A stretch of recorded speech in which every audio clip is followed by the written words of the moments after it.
Hello everyone. Finally আহি গ'ল APDCL post ভালেখিনি পোষ্ট আছে ইয়াতে আজি এই বিজ্ঞাপন প্ৰকাশ পাইছে ইয়াতে কিমানখিনি পোষ্ট আছে কোনটো বিভাগত কিমানটা পোষ্ট জেনেৰেলৰ কাৰণে কিমান OBC ST SC ৰ বাবে কিমানটা পোষ্ট আছে গোটেইখিনি আপোনালোকক জনাম আৰু কোৱালিফিকেশ্যন কোড কিমান লাগে গোটেইখিনি জনাই দিম ঠিক আছে যদি চেনেলটো সাবস্ক্ৰাইব কৰা নাই তে সাবস্ক্ৰাইব কৰি লওক APHC অসম লোকসেৱা আয়োগ ইয়াত বৃহৎ নিযুক্তি ইয়াতে চাওক আপোনালোকক মই ডিটেইলছ গোটেইখিনি জনাই আছো ইয়াতে চাওক এয়া ডেট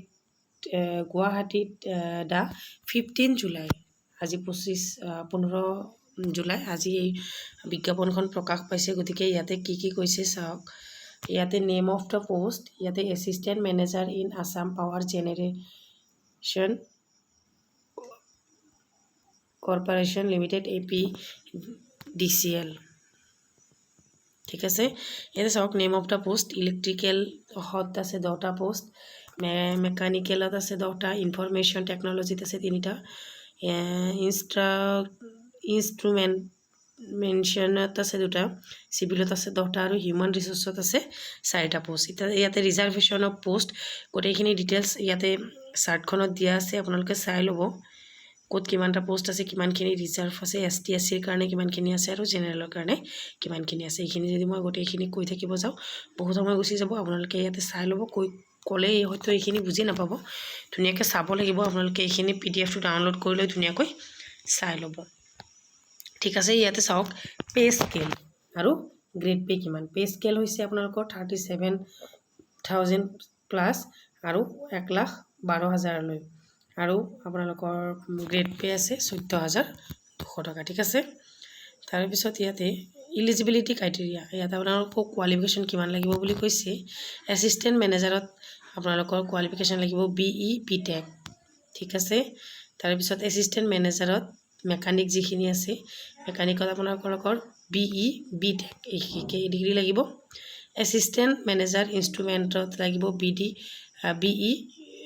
BTech ইয়াতো একেই কোৱালিফিকেশ্যন সেম এসিস্ট্যান্ট ম্যানেজাৰতো IT full time BE BTech degree আপোনালোকৰ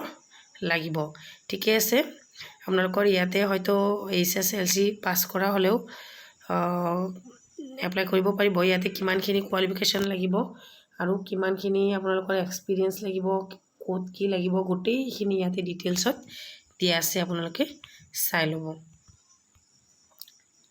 সিভিলত আপোনালোকৰ BE BTech লাগিব ইয়াতে 3 বছৰৰ কমপ্লিট ফুল ডিপ্লোমা কোৰ্স কৰিব লাগিব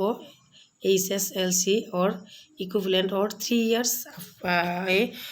কি হৈছে আপোনালোকৰ কোৰ্স কৰা হ'ব লাগিব diploma in course engineering for any recognised government ৰিকগনাইজৰ পৰা ঠিক আছে তাৰ পিছত এজ লিমিট আপোনালোকৰ বয়স হৈছে নিৰ্ধাৰিত 21 বছৰৰ পৰা 39 বছৰলৈ আপোনালোকে এইটো এপ্লাই কৰিব লাগিব গতিকে ইয়াতে আপোনালোকৰ আজি এই এডভাৰটাইজটো দিছে এইটো আপোনালোকে বিশেষ জানিবলৈ আপোনালোকে চাওক ইয়াতে ষ্টাৰ্টিং ডেটটো এইটো হৈছে মেইন আপোনালোকৰ এইটো টপিক ষ্টাৰ্টিং ডেট হৈছে আপোনালোকৰ 24 জুলাই আৰু ক্লোজিং ডেট হৈছে 23 আগষ্ট ঠিক আছে আৰু last date for payment of application আপোনালোকৰ পেমেন্ট কৰাৰ লাষ্ট ডেট হৈছে 25 আগষ্টলৈ ইয়াতে গোটেই আপোনালোকে গম পালে যে ইয়াতে 24 তাৰিখৰ পৰা আপোনালোকৰ ষ্টাৰ্ট হ'ব আৰু 23 তাৰিখে বন্ধ হ'ব আৰু ইয়াতে আপোনালোকৰ পেমেন্টৰ লাষ্ট ডেটটো হৈছে 25 আগষ্ট ঠিক আছে তাৰ পিছত ইয়াতে চাওক ক্ৰাইটেৰিয়াসমূহ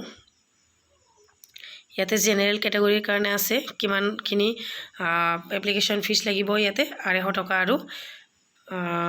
OBC MOBC ৰ কাৰণে লাগিব 150 টকা SC ST BPL PWD ৰ কাৰণে নালাগে হাউ টু এপ্লাই আপোনালোকে কেনেকৈ এপ্লাই কৰিব ইয়াতে দিয়া আছে এই ৱেবছাইটটোত গলে আপোনালোকৰ হয়তো অনলাইন পেজ যিখিনি ফৰ্মত ফিল আপ কৰিব লাগিব পেজটো ওলাই খাব